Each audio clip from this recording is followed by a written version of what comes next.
Hillary, with the blunder on the emails, was that just a generalization gap, or can that be corrected? Any chance that will be corrected, Ms. Clinton, Secretary Clinton? All right, have a good day, Phil. Welcome back to America's Forum for Hour 2 with Miranda Kahn, J.D. Hayworth. You saw Hillary Clinton there offering a smile, but no verbal response when a TMZ reporter asked about the email scandal that currently envelops her. Joining us now to talk about the situation, political analyst Dick Morris, author of the new book, Power Grab: Obama's Dangerous Plan for a One-Party Nation. Now, Dick, you've known Hillary for a long time, so you know her nonverbal expressions as well. Was that a genuine smile? Yeah, right. No, I don't think so. It struck me as I've been looking at this email scandal, how reminiscent this is of all of the scandals Hillary's had. When I used to work for Bill Clinton, I realized that all of our scandals followed the same pattern. Hillary would conceal the evidence, and if there was a straight line path to take a small hit and get the scandal done, or a long, circuitous, illegal, quasi-legal route which would prolong it and extend the pain and ultimately amplify it in the end, she would always choose the latter. And that's just what happened here with this email scandal. If she had used the official email account, the emails would have come out sooner. They'll all come out in the end.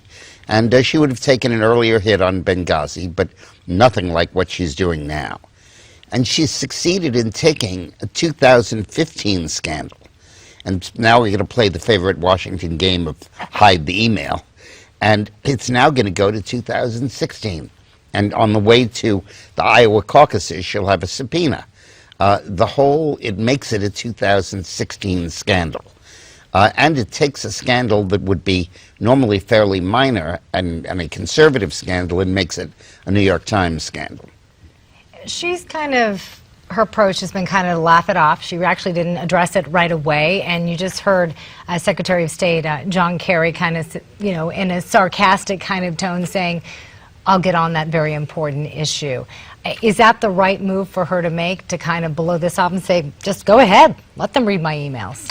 I'm not sure Kerry was sarcastic in that. I didn't see the whole clip. I thought he was deferential to the importance of the scandal. But you got to remember that Deutsch, the CIA director, was convicted of taking his laptop home and had to be pardoned by the president. And Sandy Berger had a plea deal where he was fined and narrowly avoided jail time for taking classified documents home.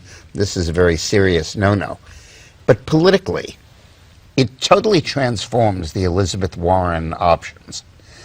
Until now, Warren has people have said, hey, if you run, you're putting your own ambition ahead of the party. And you're saying that you want to be president, you're going to go after the front runner, who's going to be our candidate probably, and mess her up. That's kind of like what Ted Kennedy did to Jimmy Carter in 1980 and screwed up his chances for re-election. But now the Democrats are in a panic. What the hell do they do if Hillary is knocked out? What do they do if she's so damaged she can't run? Are they going to nominate Bernie Sanders? They have no option. There's no other candidate there. So Elizabeth Warren, I think, Elizabeth Warren, I think, is going to come out and say, look, I don't want to do this. I favor Hillary, but I'm going to let my name be entered so that there is an alternative if this thing metastasizes to that point. Well, and that's a judgment that has to be made by September and October, because that's when the filing deadlines are. So the tipping point will not come until fall? Well, it'll come as early as the fall, because the filing deadlines will approach. The Democrats are in a panic now, because this isn't a question of we have 4 presidential candidates and one of them just got hurt. We could go with one of the other 3. It isn't like, Jeb Bush got knocked out, so, well, we'll go with Scott Walker. They can't do that. They've got one candidate, and only one candidate, and if she gets knocked out or gets badly damaged, which could happen, they have no alternative. What are they going to do, have an open ballot position? There's no Democratic Party candidate for president or name Bernie Sanders or one of the other, non-entities running. They can't do that. So Hillary, by her own efforts, has gotten herself into this. I remember, for example, the reason we had a special prosecutor, Ken Starr, was that Hillary wouldn't turn over her income tax returns to the Washington Post in the Whitewater scandal. Why not? She was hiding her winnings from the commodities market. Paula Jones pursued the litigation and Bill was deposed over Monica. Why? Because even though Paula offered to settle the suit, Hillary said no. Jones didn't ask for money, but she said it'll reveal that you use state troopers to get women. We've She's got always more. hiding what she can. Well, we're not going to hide anything. We're going to be back with Dick Morris after this time out. If the New York Times put on the front page a false allegation that I broke federal law without a source, I'd be angry. I don't know how she feels.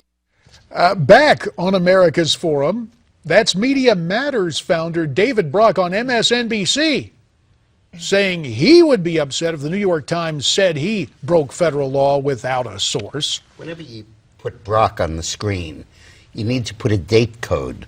Because are you talking about how he felt 10 years ago when he was Hillary's chief defender, or now?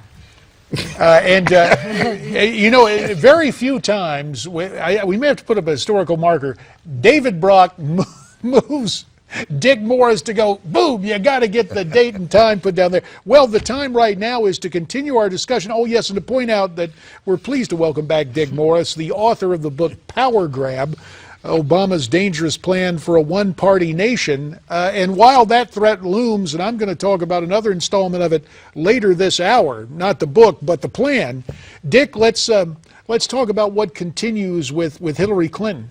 My old congressional colleague, Mark Foley, was sitting where you're sitting. He was here yesterday.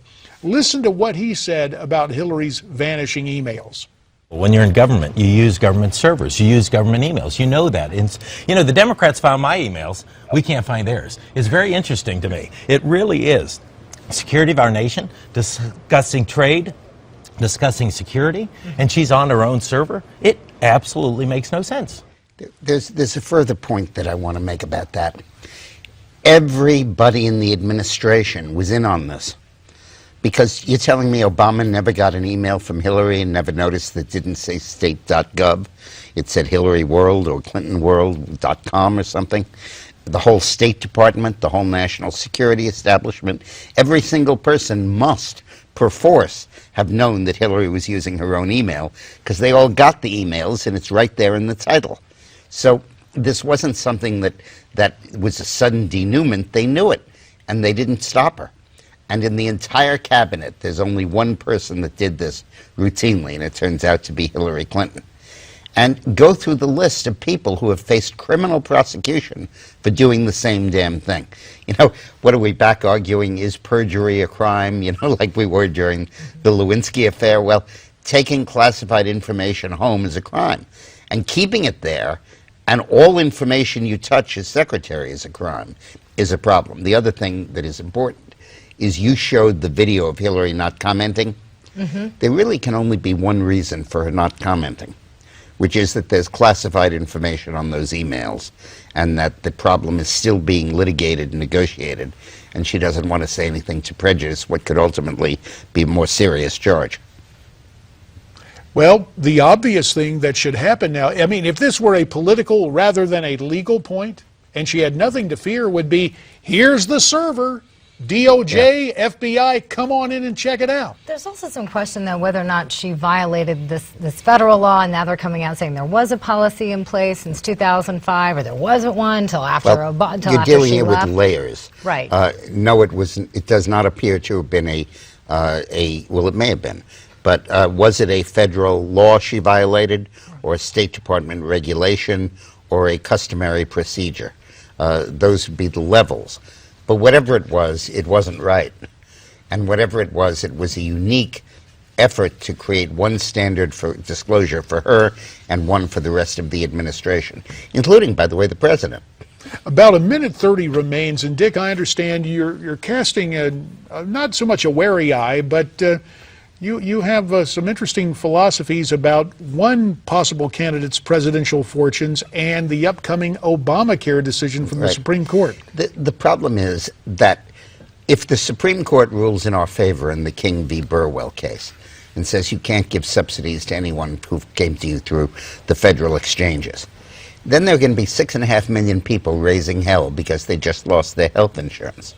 And they'll largely be in red states with Republican governors who refuse to set up state exchanges in the first place. And the question is, will the Republican governors cave in and say, oh my God, I have 1 million of my people screaming at me. Okay, we'll set up a state exchange, which they could do very quickly and very easily. Or will they hold out and say, I'm not going to set it up, I'm going to insist on a change in the law? And the question then is, it has to go back to Congress. And how quickly does the Senate and the House respond with an appropriate solution?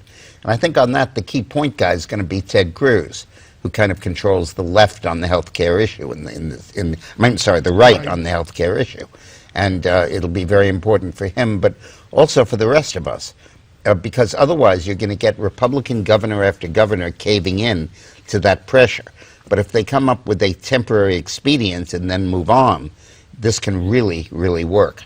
But in this case could have a real bearing on Ted Cruz and his potential for running for president. Yes. We'll keep that in mind and keep an eye on it. And we also ask you to keep an eye out for Dick Morris's best-selling book. You can find it, Power Grab. In fact, you can get more info on it by going to the website powergrab411.com. There's lots happening on this Friday, and we'll have more as America's Forum continues from Newsmax TV.